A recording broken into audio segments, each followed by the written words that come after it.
Bom dia, irmãos. Dia 20 de dezembro, continuamos na nossa escola dominical online, quarto domingo do Advento. Acolhemos a todos com a leitura do livro de Romanos 17, versículo 27. Deus não está longe de cada um de nós. Sim, Deus não está longe de nós, pois Ele nos ama e se preocupa conosco diariamente, e somos muito agradecidos pelo seu amor incondicional e todo cuidado para conosco. Vivendo o Advento, o período que estamos passando agora, é um tempo de espera, tempo de preparação, e Deus tem vindo até nós anunciando que todo aquele que crer em Jesus Cristo irá com Ele para a eternidade.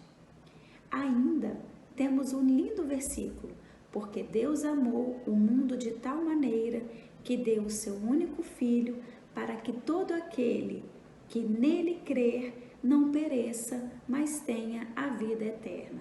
João 3,16. A esse Deus misericordioso, único, Deus de amor, Deus de graça, não há Deus maior. Entoemos o cântico Não há Deus maior. Não há Deus maior, não há Deus melhor,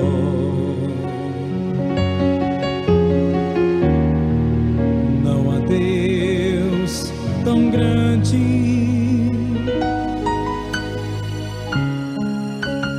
como nosso Deus. Criou os céus, criou a terra, criou o sol e as estrelas, tudo Ele fez, tudo criou, tudo formou.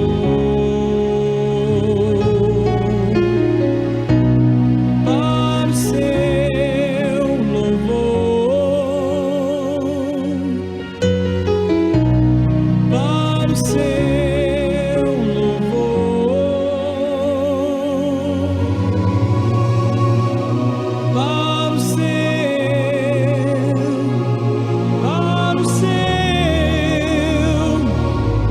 para o seu louvor. Criou os céus, criou a terra, criou o sol e as estrelas, tudo Ele fez, tudo criou, tudo formou. Para o seu louvor, para o seu louvor,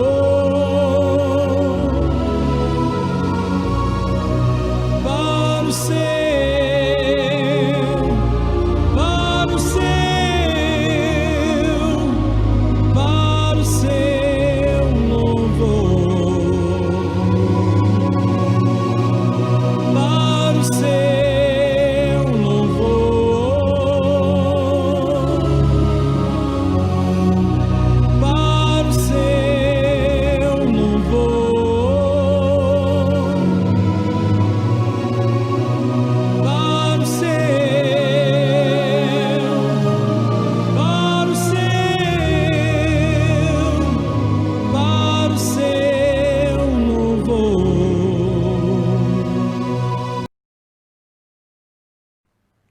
Bom dia, meus irmãos. Hoje é o quarto domingo do tempo do Advento, dia em que nós acendemos a quarta vela da coroa do Advento, a vela de cor lilás, o que também significa que dentro de poucos dias nós estaremos acendendo a vela que simboliza o nascimento e a presença de Cristo entre nós. Mas quem é esse Cristo que nós celebramos o nascimento e anunciamos? Dentre as respostas e reflexões a essa pergunta, é o próprio Cristo que nos fala que Ele é o caminho, a verdade e a vida, segundo o Evangelho de João, capítulo 14. E Ele também vai dizer que quem o vê, vê também o Pai, porque Ele está no Pai e o Pai está nele. O apóstolo Paulo, na carta que ele escreve aos Romanos, ele vai apresentar Cristo como a verdade secreta, anunciada pelos profetas, mas que por ordem, por desejo de Deus, revelada e conhecida em todas as nações, para que todos nós creiamos e obedeçamos. E é sobre essa verdade revelada que é Cristo que nós vamos refletir na nossa devocional. Então, a carta de Paulo aos Romanos, capítulo 16, aos versículos 25 ao 27, que diz assim: Louvemos a Deus, pois Ele pode conservar vocês firmes na fé, de acordo com o evangelho que eu anuncio, isto é, a mensagem a respeito de Cristo Jesus, e de acordo também com a verdade secreta que nunca foi revelada no passado. Porém, essa verdade foi revelada agora por meio daquilo que os profetas escreveram. E por ordem do Deus eterno, ela se tornou conhecida em todas as nações, para que todos creiam e obedeçam. Ao Deus único e sábio seja dado glória para sempre, por meio de Jesus Cristo. Amém. No mundo onde cada um tem a sua verdade, as palavras de Jesus e a afirmação de Paulo de que essa verdade foi revelada agora para que todos creiam e obedeçam, soam estranhas e politicamente incorretas. Mas nós, cristãos, não só por fé, mas pela experiência de provar essa verdade, que dia após dia, tanto em momentos bons como em momentos ruins da vida, podemos certificar, sem fanatismo ou arrogância, que de fato é assim. A verdade, que é o próprio Jesus, nos salva e liberta. Liberta de quê? De coisas de que a política, a ciência, as filosofias e as religiões do mundo não podem nos livrar. O peso e o poder do pecado sobre o nosso coração e nossa vida, o sentimento de culpa em nossa consciência, a distância entre nós e o Deus verdadeiro e a tentativa de nos livrar de tudo isso e ter paz por conta própria, que sempre nos leva a falhar e a nos sentir inúteis, pequenos e impotentes. Crer na verdade, que é Jesus, nos liberta de tudo isso, porque é Ele mesmo quem nos comprou essa liberdade na cruz. Por não depender em nada de nós, mas só da graça e do amor, Jesus verdadeiramente nos salva e liberta, dando-nos essa redenção por meio do seu Santo Espírito. Que o nosso anúncio de Natal esteja nesse Cristo revelado, que nasceu de uma virgem, numa estrebaria, posto numa manjedoura em meio aos animais, que foi rejeitado porque para Maria e José não havia um lugar para eles se acolherem, mas que também é aquele que veio para nos salvar e libertar, como lemos, e que por amor vai se entregar à cruz, ao sofrimento e à morte na cruz por cada um de nós. Que essa mensagem seja como chama viva em nossos corações, especialmente nesse momento que estamos vivendo, tanto no momento, pelo momento do Natal, como também por esse momento social que estamos vivendo.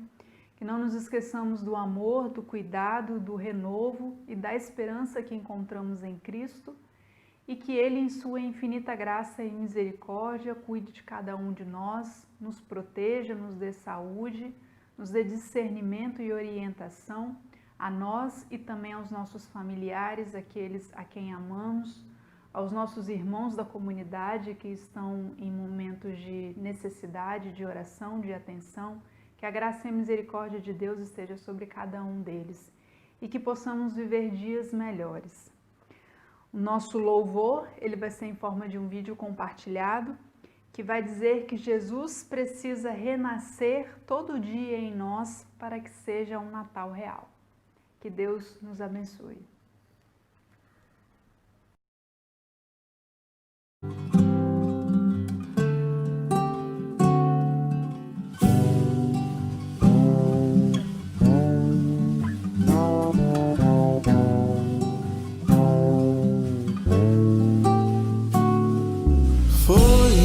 importante ele vir lá em Belém, mas só tem valor se nascer em mim também.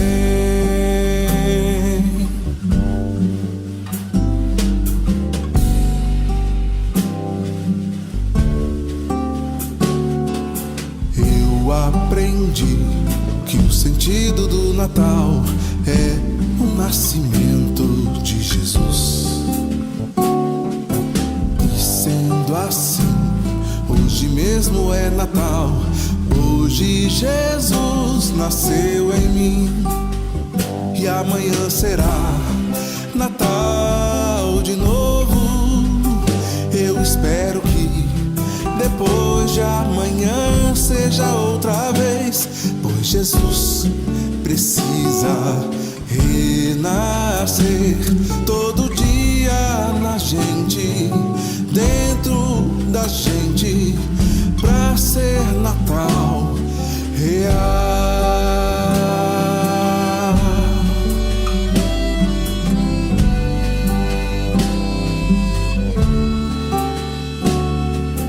Eu recebi um presente de Jesus quando ele nasceu no coração.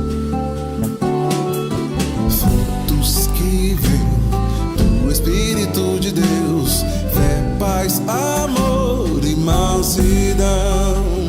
E amanhã será Natal de novo, e eu espero que depois de amanhã seja outra vez, pois Jesus precisa renascer todo dia na gente, dentro da gente, pra ser Natal real.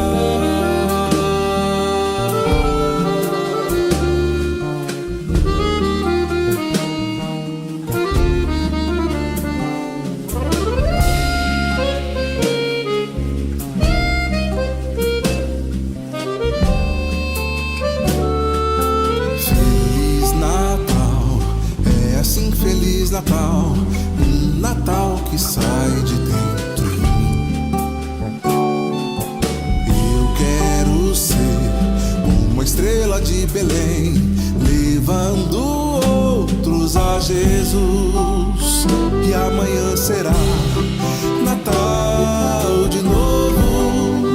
Eu espero que depois de amanhã seja outra vez, pois Jesus precisa renascer todo dia na gente, dentro da gente, pra ser Natal real. Foi importante ele vir lá em Belém, mas só tem valor se nascer em mim também.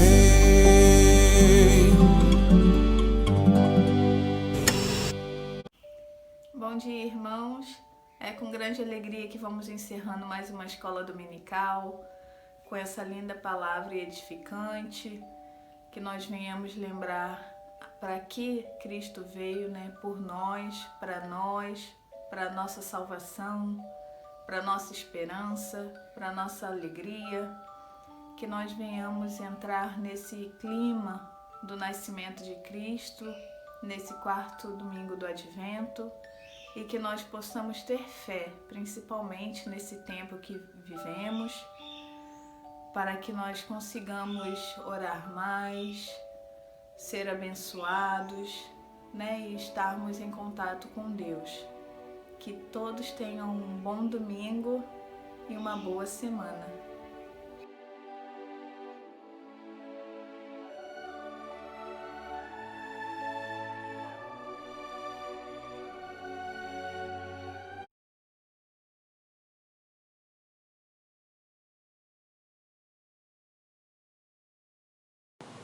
Bom dia, irmãs e irmãos.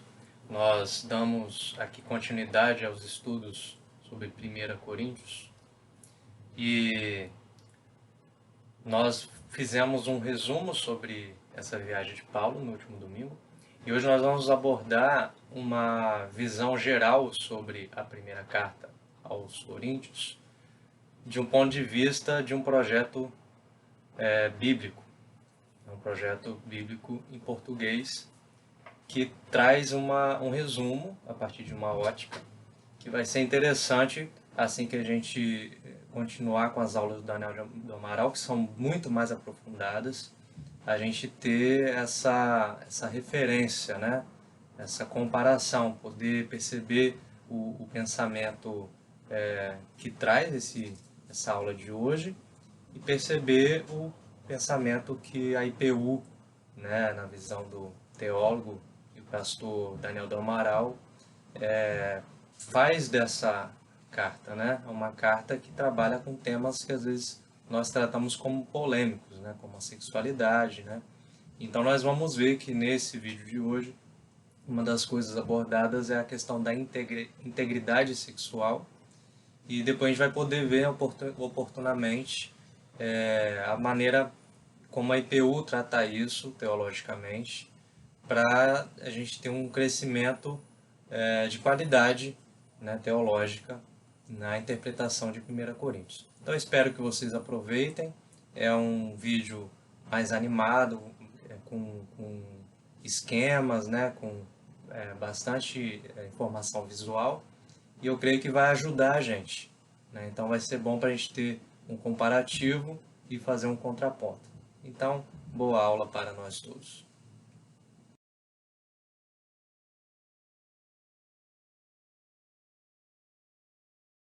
A primeira carta de Paulo aos Coríntios foi escrita para uma comunidade cristã que Paulo conhecia bem. Corinto era uma cidade portuária importante no mundo antigo, com muitos templos dedicados aos deuses gregos e romanos. Era um grande centro econômico, e Paulo foi para lá estrategicamente como missionário. Ele morou lá 1 ano e meio e passou o seu tempo conhecendo as pessoas e conversando com elas sobre Jesus. Muitos começaram a seguir Jesus e iniciaram uma comunidade cristã. Você pode ler mais sobre isso no capítulo 18 do livro de Atos. Depois de um tempo, Paulo seguiu viagem para começar igrejas em outras cidades. Ele começou a ouvir relatos de que as coisas não iam muito bem na igreja de Corinto. A igreja estava passando por todo tipo de problemas e por isso ele escreveu essa carta. A carta é dividida em 5 partes principais, junto com a saudação final. Essas 5 partes correspondem aos 5 principais problemas que Paulo aborda. A carta é lida como uma coleção de ensaios curtos sobre temas diferentes, mas há ideias centrais que unem todas as partes. Eis o que ele fez em cada parte. Primeiro, ele descreve o problema. Depois, ele responde ao problema com algum trecho da história do Evangelho, que são as boas novas de Jesus. Ele mostra como as pessoas realmente não estão vivendo o que elas dizem acreditar. A essência dessa carta é a seguinte: devemos abordar todas as áreas da nossa vida através da lente do Evangelho. Vamos descobrir como ele faz isso. Nos capítulos 1 a 4, o problema apresentado é que há divisões na igreja. Depois que Paulo foi embora, outros mestres passaram pela cidade. Um cara chamado Apolo e, em seguida, Pedro. As pessoas decidiram escolher o seu mestre favorito e tornaram-se fãs daquele líder. Começaram a falar mal e desrespeitar quem favorecesse outro líder ou mestre. A resposta de Paulo foi meio sarcástica e afiada. Ele diz: "Vocês estão de brincadeira comigo. A igreja não é um concurso de popularidade. A igreja é uma comunidade de pessoas centradas em Jesus. Seus líderes e mestres são simplesmente servos de Jesus. Enquanto vocês podem preferir um líder ou outro, não vale a pena se dividirem e muito menos falar mal uns dos outros. O centro da igreja é Jesus e as boas novas sobre quem ele é e o que ele fez." Nos capítulos 5 a 7, Paulo aborda alguns problemas relacionados com o sexo. Havia várias pessoas dormindo com todo mundo na igreja. Um cara com a própria madrasta e várias outras pessoas ainda adorando os deuses gregos nos templos locais e fazendo sexo com as prostitutas que trabalhavam ali. Não só isso, mas havia pessoas na igreja que diziam que isso não era nenhum problema. Eles diziam: "Ei, somos livres em Cristo. A graça de Deus é infinita, não é? Então, sem problemas." Mas Paulo diz que não está tudo bem. Através do Evangelho, ele mostra que essa forma de pensar está errada. Ele diz: "Lembrem-se, em primeiro lugar, que Jesus morreu pelos seus pecados, incluindo a destruição de relacionamentos causada pela má conduta sexual." Se você é um cristão, a integridade sexual é uma das maneiras principais de respondermos à graça e ao amor de Jesus. Paulo também lembra que, assim como Jesus ressuscitou fisicamente dentre os mortos, os nossos corpos também serão erguidos dentre os mortos, o que significa o seguinte: se o seu corpo está sendo resgatado por Jesus hoje e eternamente, então o que você faz com o seu corpo é importante. É muito importante. Não é seu para fazer o que quiser. Paulo deixa isso muito claro. Ser um seguidor de Jesus também significa não comprometer a sua integridade sexual. Nos capítulos 8 a 10, a questão é sobre comida, mas não apenas preferências alimentares, como se você gosta ou não gosta de determinados alimentos. A questão sobre a qual os coríntios estavam divididos era sobre a carne vinda de animais sacrificados aos deuses gregos e romanos nos templos locais. Havia uma divisão entre os cristãos judeus e os gentios sobre como responder a esse problema. Mais uma vez, Paulo apela para algumas ideias centrais do Evangelho. Ele diz que a nossa lealdade é, acima de tudo, a Jesus como Senhor e não a outros. Se você estiver numa situação em que a carne foi dedicada a outro Deus, e há pessoas observando o que você faz, elas podem concluir: olha, os cristãos adoram Jesus e eles podem adorar outros deuses também. Paulo diz que nessa situação não coma a carne. A sua lealdade é somente a Jesus e você deve amar essas pessoas mais do que a si mesmo e não ser motivo de tropeço para elas. Paulo rapidamente qualifica isso e diz: escutem, como cristãos acreditamos que Deus é o Criador de todas as coisas, incluindo daquele animal. Os ídolos do templo, nós acreditamos, são apenas pedaços de madeira e de pedra. Então, se não houver ninguém ao redor que possa interpretar mal as suas ações e se você estiver com fome, pode comer. Como um novo ser em Cristo, você é livre para seguir a sua consciência nesse tipo de assunto. Então, por que uma situação não tem problema e a outra sim? O princípio básico é o amor. O amor nega a si mesmo e procura o bem-estar de outras pessoas. E o amor de Deus, é o centro do Evangelho. É o que Jesus fez quando morreu por nós. Paulo diz que é o que cristãos devem fazer por outras pessoas. Nos capítulos de 11 a 14, Paulo continua abordando problemas nos encontros semanais de adoração. Havia algumas pessoas que estavam tendo experiências espirituais muito poderosas. Começavam a orar em voz alta e em línguas desconhecidas. Outras pessoas começavam a compartilhar um ensinamento ou uma palavra de Deus e, em seguida, alguém levantava e interrompia porque também queria compartilhar. Era uma situação muito caótica e isso estava distraindo as pessoas do Evangelho, especialmente os visitantes. Nesses capítulos, Paulo ajuda-os a pensar, antes de tudo, no propósito desses encontros para ajudá-los a ver que tipo de comportamentos são adequados. Ele diz que o encontro semanal é um lugar onde o Espírito de Deus trabalha através de todos e isso acontece de forma unificada. Ele desenvolve uma metáfora legal sobre a igreja, como um corpo humano. É um corpo, mas tem partes diferentes. Cada parte serve um papel único e importante. Ele nomeia um monte de coisas que o Espírito faz através de todas as pessoas diferentes, tudo para a edificação da igreja. Esta é uma frase-chave desses capítulos. Paulo conclui que o maior valor dos encontros deve ser o conceito principal do Evangelho, o amor de Deus. O amor também é uma palavra-chave nesses capítulos. O amor irá obrigar cada pessoa a usar o seu dom para servir e procurar o bem-estar do outro. Paulo aplica isso aos problemas dos coríntios. Algumas pessoas pensam que o objetivo do encontro é ter experiências espirituais intensas ou é ter uma chance de falar o que vem à mente. Paulo diz: escutem, eu sou um grande fã de experiências poderosas de oração, mas se isso distrai ou assusta outras pessoas, devo parar, porque eu estou pensando mais em mim do que no amor que tenho por essas pessoas. O encontro em torno de Jesus deve ser organizado para que todas as pessoas possam aprender, cantar, adorar e ouvir Deus falando. O último problema que Paulo aborda é a questão da ressurreição de Jesus e a esperança futura para os seus seguidores. Algumas pessoas na igreja diziam que a ideia da ressurreição é ridícula e sem importância para um cristão. Paulo reage a isso. Ele começa dizendo que a ressurreição é uma parte essencial do Evangelho. Nós acreditamos nela por causa das centenas de testemunhas oculares que viram Jesus vivo em corpo físico depois de ser publicamente executado pelos romanos. Se Jesus não ressuscitou, Paulo diz, então a sua morte não teve sentido. Estamos todos ainda perdidos no nosso pecado e egoísmo. Devíamos parar de ser cristãos. Paulo então mostra em detalhes como a ressurreição foi a vitória de Jesus sobre a morte e o mal, como é uma fonte de vida e poder para nós no presente e como é uma promessa de esperança futura para todo mundo. A ressurreição de Jesus é a razão para a nossa união. É a razão pela qual devemos manter a integridade sexual.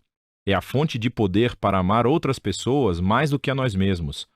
E, em última análise, é a nossa esperança para a vitória sobre a morte. Então Paulo conclui que acreditamos que Jesus foi ressuscitado dentre os mortos, o que significa o seguinte: o Evangelho não é somente um conselho moral ou uma receita para uma espiritualidade particular. É um anúncio sobre Jesus que cria uma realidade completamente nova. E é sobre isso que se trata 1 Coríntios, sobre a capacidade de enxergar cada parte da nossa vida através da lente desse evangelho.